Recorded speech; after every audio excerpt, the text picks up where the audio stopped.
अस्सलाम वालेकुम, मेरा नाम अदील ख्वाजा है और मैं फाइनेंशियल इंडस्ट्री में as a qualified investment adviser काम कर रहा हूँ। I think many of you must be watching me for the first time, so if you want to know about myself, my full introduction, तो मैंने पिछली video में अपना पूरा कंप्लीट इंट्रोडक्शन दिया हुआ है, so you can go and watch my previous video as well.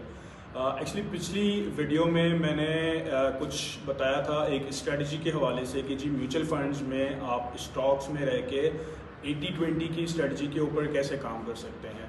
सो वो वीडियो बनाने के बाद एक्चुअली मुझे कुछ कमेंट्स आए, कुछ सजेशंस आए कि जी आपने ये तो बताया नहीं कि म्यूचुअल फंड्स होता क्या है।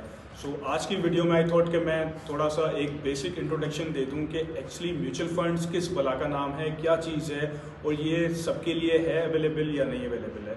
सो लेट्स सी, कुछ मैंने पावर पॉइंट्स के ऊपर कुछ थोड़ा सा बेसिक सा मैंने इंट्रोडक्शन बनाया हुआ है म्यूचुअल फंड्स के हवाले से, सो उसके ऊपर आज बात करें। So basically as you can see on your screen के what is mutual fund, is it accessible to all और limited to few people only.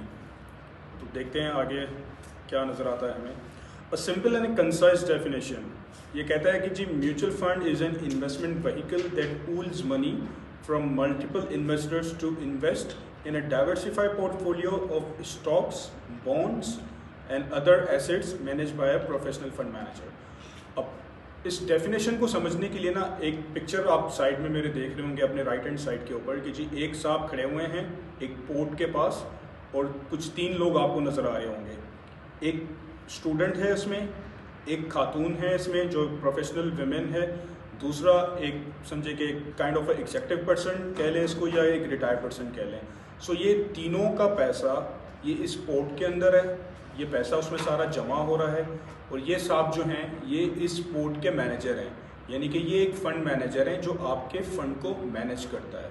सो आसान ज़बान में कि अ पूल ऑफ मनी, जैसे आपका पैसा, मेरा पैसा, फलां का पैसा, इन साहब का पैसा, ये सब का पैसा एक जगह पे जमा होता है और वो सारा का सारा पैसा एक प्रोफेशनल फंड मैनेजर के थ्रू वो मार्केट में इन्वेस्टमेंट होता है। ये एक समराइज डेफिनेशन है म्यूचुअल फंड का। मूविंग फॉरवर्ड कि ये इन्वेस्टमेंट कहाँ करता है, where do they invest particularly in Pakistan. अच्छा, 3 मार्केट्स होती हैं इस म्यूचुअल फंड्स के अंदर इन पाकिस्तान। इसमें नंबर 1 पे आती है मनी मार्केट। अच्छा, इसकी ना कुछ कैटेगराइजेशंस भी होती हैं कि इन टर्म्स ऑफ रिस्क ये लो रिस्क प्रोफाइल होते हैं, मीडियम रिस्क प्रोफाइल भी होते हैं और हाई रिस्क प्रोफाइल भी होते हैं। ये हम आगे जाके देखेंगे कि हम किस कैटेगरी में फॉल करते हैं, ये डिपेंड करता है कि कस्टमर किस कैटेगरी में फॉल करता है। So again money market number 1, number 2 income market जो कि मीडियम रिस्क के ऊपर कहलाती है, तीसरी स्टॉक मार्केट जो कि हाई रिस्क के अंदर आती है। अच्छा, मनी मार्केट क्या है, द सेफेस्ट सेवन जिसको हम कहते हैं। मनी मार्केट के अंदर जो इन्वेस्टमेंट्स होती हैं वो इन्वेस्टमेंट्स होती हैं टी बिल्स और अगर शरिया कंप्लाइंट है तो सुकूक बॉन्ड्स, दूसरा कमर्शियल पेपर्स, तीसरा प्लेसमेंट विद बैंक्स, यानी बैंक में भी जो प्लेसमेंट्स होती हैं उनमें भी पैसा रखा जाता है। अच्छा, अगर आप डायरेक्टली कोई टी बिल परचेज करना चाहते हैं, सो आप देख रहे होंगे इसमें लिखा हुआ है कि डिनोमिनेशन ऑफ PKR 100,000 रुपीज़, यानी कम से कम ₹1,00,000 का आपको कम से कम एक टी बिल खरीदना पड़ेगा। यानी अगर आपके पास 99,000 है, so you can not invest directly in T bills. Similarly commercial papers उसमें भी मिनिमम सब्सक्रिप्शन जो होती है वो 10 लाख रुपए की होती है। सो अगर इंडिविजुअली आप डायरेक्टली बाय करना चाहते हैं कमर्शियल पेपर, सो इसके लिए आपके पास कम से कम 10 लाख रुपया होना चाहिए। प्लेसमेंट विद बैंक्स में तो आप कोई भी अकाउंट खोल लें, किसी भी अमाउंट से खोल सकते हैं, 5,000 से, 10,000 से या 10 लाख से, डिपेंडिंग ऑन कस्टमर। अच्छा, beauty of the mutual fund कि आपका इस म्यूचुअल फंड का अकाउंट जो है वो 5,000 रुपये से भी खुल जाता है। मीनिंग कि आप टी बिल में इन्वेस्टमेंट करें, कमर्शियल पेपर्स में इन्वेस्टमेंट कर रहे हैं, बैंक से कर रहे हैं, या आपका 5,000 रुपया जो है वो इन तीनों इंस्ट्रूमेंट के अंदर इन्वेस्टमेंट हो जाता है। This is called money market. पूरा लो रिस्क प्रोफाइल है, इसको सादा ज़बान में कहेंगे कि जी this is an alternative product of a bank saving account. इसके बाद आता है हमारा इनकम मार्केट। स्टेबिलिटी जोन कहते हैं इसको अपनी ज़बान में। इसकी जो इन्वेस्टमेंट्स होती हैं वो गवर्नमेंट बॉन्ड्स में होती हैं। फॉर एग्जांपल PIBs होते हैं, पाकिस्तान इन्वेस्टमेंट बॉन्ड्स, जो गवर्नमेंट ऑफ पाकिस्तान इसको इशू करता है। इसका जो टेन्योर होता है वो 3 to 20 ईयर्स का टेन्योर होता है। उसके बाद गवर्नमेंट ऑफ पाकिस्तान इजारा सुकून, इसका जो टेन्योर है वो 3 to 10 ईयर्स होता है, minimum 3 years, maximum 10 years. Then we have corporate bonds issued by private entities. जिस तरह government of Pakistan bonds issue करती हैं, उसी तरह प्राइवेट कंपनीज भी बॉन्ड्स इशू करती हैं, चूँकि उनको भी कभी फाइनेंस की ज़रूरत पड़ती है, कोई अपना ऑपरेशंस एक्सपेंड करने के लिए या बिजनेस एक्सपेंड करने के लिए फाइनेंसिंग की ज़रूरत होती है, तो वो अपने मार्केट में बॉन्ड्स इशू करते हैं। तीसरा, टर्म फाइनेंस सर्टिफिकेट्स अगेंस्ट ये भी प्राइवेट एंटिटीज़ जो है वो पाकिस्तान में इशू करती है। अच्छा, कॉर्पोरेट बॉन्ड्स पाकिस्तान में ज़रा कम नाम यूज़ होता है। हमारे पास जो बॉन्ड्स इशू होते हैं वो मोस्टली टर्म फाइनेंस सर्टिफिकेट्स होते हैं, जो अगेन फाइनेंसिंग पर्पज़ के लिए यूज़ हो जाते हैं। अच्छा, income funds offer relatively higher returns with low liquidity and moderate risk as compared with the money market funds. जिस तरह मनी मार्केट में हमारे पास लिक्विडिटी का ज़्यादा ऑप्शंस होते हैं, क्योंकि वो शॉर्टर पीरियड के इंस्ट्रूमेंट्स में इन्वेस्टमेंट करता है। इनकम फंड्स जो हैं, इनकी जो लिक्विडिटी है वो थोड़ी सी as compare to money market थोड़ी सी हाई होती है।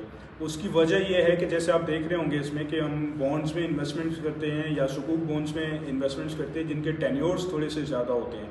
बट यस, म्यूचुअल फंड्स आपको उसकी लिक्विडिटी तो हमेशा ऑफर करता है, बट बैक एंड पे थोड़ी सी इनकी वेटेड एवरेज मेच्योरिटी जो है वो ज़्यादा होती है। जब ये चीज़ें ज़्यादा होती है तो ऑब्वियसली थोड़ा सा इसमें रिटर्न्स में भी डिफरेंस होता है as compare to money market funds.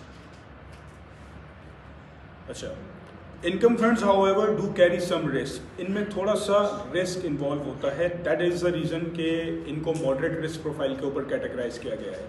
वो रिस्क क्या होते हैं? वो रिस्क होते हैं लिक्विडिटी रिस्क या डिफ़ॉल्ट रिस्क। जैसे पिछली स्लाइड्स में आपने देखा होगा कि दोबारा हम दिखा देता हूँ मैं आपको कि term finance certificates private entities,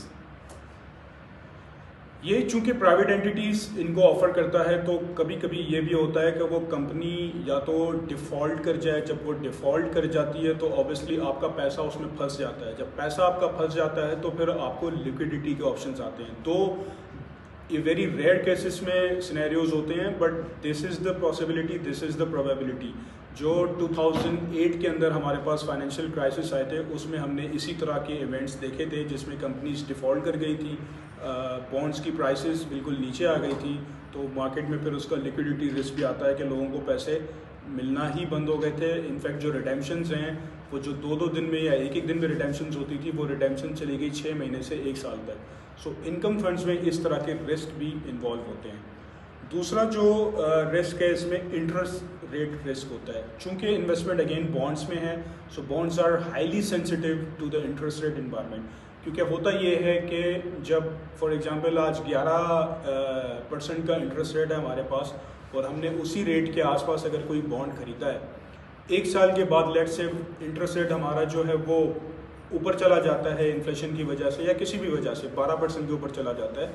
सो हमारा मार्केट में जो सेकेंडरी मार्केट में बॉन्ड ट्रेड करता है उसमें इसका प्राइस ड्रॉप हो जाता है, यानी उसका बायर भी मिलना कम हो जाता है, उसकी मार्केट प्राइस भी कम हो जाती है, जिसकी वजह से उसका रिटर्न का जो इम्पैक्ट है वो हमारे फंड के ऊपर आता है। सो ये एक रिस्क इसमें इन्वॉल्व होता है। अच्छा, third again stock market, I call it growth arena. Stock fund जो हैं अनलाइकली जिस तरह हम डायरेक्ट शेयर्स में इन्वेस्टमेंट्स करते हैं, स्टॉक फंड्स जो हैं वो आपका invest in PSX, that is Pakistan stock exchange. इसके जो बेंचमार्क इंडिसेस होते हैं, we have 2 benchmark indices in Pakistan stock exchange. Number 1 is KSE 100 और दूसरा जो है वो KMI 30। अच्छा, KSE 100 जो है, अगर कोई कन्वेंशनल फंड है वो KSE 100 के अंदर इन्वेस्ट करता है, और अगर कोई शरिया कंप्लाइंट स्टॉक फंड है तो उसका जो बेंचमार्क है वो KMI 30 इंडेक्स के अंदर इन्वेस्ट करता है। As it says high risk product, yes, क्योंकि स्टॉक मार्केट है, उतार चढ़ाव होते हैं, तो बिल्कुल उसमें रिस्क तो इन्वॉल्व होता है। अच्छा, ये कहता है जी the beauty of the stock fund is that your investment remains invested in almost all listed companies on that index. फ़ायदा इसका ये है कि अगर आप कोई इंडिविजुअल इन्वेस्टर्स हैं और आपको स्टॉक मार्केट में इन्वेस्टमेंट करनी है, सो बजाय इसके कि आप डायरेक्टली स्टॉक्स में जाके शेयर्स खरीदें, आपकी एक कैपेसिटी लिमिटेड होती है।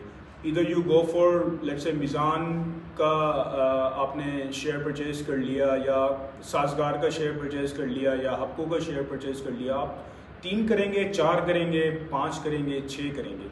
म्यूचुअल फंड्स आपको ये अपॉर्चुनिटी देता है कि आप पूरे के पूरे इंडेक्स में इन्वेस्टेड रहते हैं। यस, जो हमारा रिस्क फैक्टर है, जो हमारा रिटर्न का फैक्टर है कंपैरेटिवली डायरेक्टली स्टॉक्स में इन्वेस्ट करने से, वो थोड़ा सा डिफरेंट होता है। हमारा डायरेक्ट शेयर्स में आपका प्रॉफिट का प्रोबेबिलिटी भी ज़्यादा होती है, तो आपका नुकसान की प्रोबेबिलिटी ज़्यादा होती है। वेयरएज इन म्यूचुअल फंड्स, अगर किसी भी स्टॉक फंड में आप इन्वेस्टमेंट करते हैं, सो आपका रिस्क मिटिगेशन हो जाती है, आपका रिस्क जो है वो डाइवर्सिफाई हो जाता है। You remain invested in all shares. तो अगर कोई एक शेयर ना चला, 2 शेयर ना चले, 10 शेयर ना चले, लेकिन आपके जो दूसरे 20 शेयर हैं वो चल जाते हैं, तो आपका जो बैलेंस है प्रॉफिट का वो बरकरार रहता है आपका। अच्छा, इसमें एक चीज़ टैक्सेशन इन म्यूचुअल फंड्स, ये टैक्स भी बड़ा मैटर करता है कि जी हम कमाएंगे कितना और टैक्स कितना देंगे।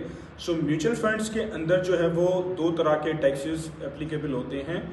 या तो आपको CGT लगेगा which is capital gain tax, या फिर आप देंगे विथ होल्डिंग टैक्स। दोनों में से कोई भी एक टैक्स लगेगा आपको। अच्छा, कैपिटल गेन टैक्स जो है वो अगर कोई रिटेल इन्वेस्टर है, कोई इंडिविजुअल इन्वेस्टर है, तो उसके ऊपर 15% कैपिटल गेन टैक्स एप्लीकेबल होता है। और अगर कोई कॉर्पोरेट इन्वेस्टर है हमारा, कोई इंस्टीट्यूशनल इन्वेस्टर है हमारा, सो आजकल के कानून के हिसाब से उसको 25% का कैपिटल गेन टैक्स लगता है। अच्छा, 15% CGT is applicable on institutional investor if they are invested in stock funds. अगर कोई इंस्टीट्यूशनल इन्वेस्टर किसी स्टॉक फंड के अंदर इन्वेस्टमेंट करता है, तो वहाँ पे उसको 25 के बजाय 15% का टैक्स एप्लीकेबल होता है। दूसरा हमारे पास विथहोल्डिंग टैक्स है। ये जो है 25% for all individuals and 25% for institutional investors as well. अच्छा, दिस सेज कि जी retail investors however are advised to avoid 25% withholding tax and opt for 15% CGT। हमारी इंडस्ट्री में हम ये करते हैं कि जो हमारे रिटेल इन्वेस्टर्स हैं, जो इंडिविजुअल इन्वेस्टर्स हैं, हम कोशिश ये करते हैं कि विथहोल्डिंग टैक्स से अवॉइड किया जाए रिटेल इन्वेस्टर्स को, ताकि हमें सिर्फ और सिर्फ 15% का CGT देना पड़े। ये कैसे मुमकिन है, ये एक नेक्स्ट लेवल की बात है, वो इंशाल्लाह हम आपसे नेक्स्ट वीडियो में इसके बारे में डिस्कस करेंगे। अच्छा, need of a financial adviser. Mutual funds में अगर आप इन्वेस्टमेंट करने आते हैं, तो आपको किसी न किसी फाइनेंशियल एडवाइज़र की ज़रूरत लाजमी पड़नी है। जैसे कि ये कहता है कि जी for a suitable advice and ethical investment a qualified adviser is needed at every stage.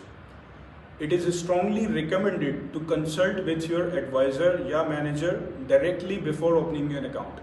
अच्छा, ये लाइन मैंने इसलिए यहाँ पे मेंशन की है क्योंकि अगर आप में से शायद काफ़ी लोगों ने अगर कोई म्यूचुअल फंड लिया होगा और अगर वो किसी बैंक के थ्रू लिया होगा, तो वहाँ मेरा एक कंसर्न होता है कि आप ठीक है अकाउंट आप खोल लें म्यूचुअल फंड्स का, और आप अगर किसी बैंक से लेना चाहते हैं, लेट्स से HBL बैंक हो गया, फैसल बैंक हो गया, मिज़ान बैंक हो गया, आप अकाउंट खोलें, बट आप जो हैं वो जिस इंडस्ट्री में, जिस कंपनी में अकाउंट खोल रहे हैं, उनके एडवाइज़र से डायरेक्टली आपका कांटेक्ट होना चाहिए। उसकी वजह यह है कि जो आपका बैंक का ब्रांच मैनेजर है, उसकी जो नॉलेज होती है as compare to the adviser at that company, वो थोड़ी सी लिमिटेड होती है, क्योंकि उसको नहीं पता होता कि आपके फ़ंड में डिविडेंड कब अनाउंस हो रहा है, उसको ये नहीं पता होता कि विथहोल्डिंग टैक्स को कैसे अवॉइड किया जाता है, उसको ये नहीं पता होता कि इस वक्त कौन सा फ़ंड अच्छा परफॉर्म कर रहा है। क्योंकि हमारी प्रैक्टिस ये होती है कि एवरी क्वार्टरली हमारी परफॉर्मेंस इवैल्यूएशंस होती हैं। हमें पता होता है कि जी कौन सा टाइम है इनकम मार्केट में एंट्री करने का, कौन सा टाइम है जी कैश फंड में एंट्री लेने का, कौन सा टाइम है जी डिविडेंड अनाउंसमेंट हो रहा है, तो हमने विथहोल्डिंग टैक्स से कैसे बचना चाहिए। सो ये सारी चीज़ें जो हैं आपके लिए बड़ी मैटर करती हैं, क्योंकि जहां आपने विथहोल्डिंग टैक्स दे दिया 25%, और जहां आप CGT दे रहे हैं 15%, there is a gap between them, it's a 10% gap, it's a huge gap. So ये चीज़ें अवॉइड करने के लिए आपको हमेशा एक फाइनेंशियल एडवाइज़र की ज़रूरत पड़ती है। Thank you very much. In the last, if you require our service for opening an account in mutual funds, you are welcome to write to us. ये मेरा email address है investingwithadil@gmail.com। इस पे आप हमसे contact कर सकते हैं। इंशाल्लाह one of our team members will contact you shortly। तो कभी भी कोई query हो, you can always write to us. We are always here to answer your queries। अच्छा, ये था जी आप जो म्यूचुअल फंड्स के हवाले से जो डिस्कशन करनी थी, जो बेसिक नॉलेज मैंने आपको देनी थी, वो मैंने आपको बताई। इससे रिलेटेड कोई भी क्वेश्चंस हो आपको, आप हमेशा कमेंट सेक्शन में भी हमें रीच आउट कर सकते हैं, and you have our email address as well, उस पर भी हमसे कांटेक्ट कर सकते हैं। इंशाल्लाह नेक्स्ट जो वीडियो होगा हमारा, उसमें मज़ीद कोई नया इसमें टॉपिक होगा, वो होगा इन्वेस्टमेंट के हवाले से ही, कि कैसे हमें इन्वेस्टमेंट को मेंटेन रखना है for the longer period of time, for the shorter period of time, taxations के क्या क्या बेनिफिट्स हैं किसी बैंक डिपॉजिटर को, और क्या क्या म्यूचुअल फंड्स और मज़ीद आपको बेनिफिट्स दे सकता है। इस पे इंशाल्लाह नेक्स्ट वीडियो में हम आपसे बात करेंगे। तब तक के लिए अल्लाह हाफ़िज़।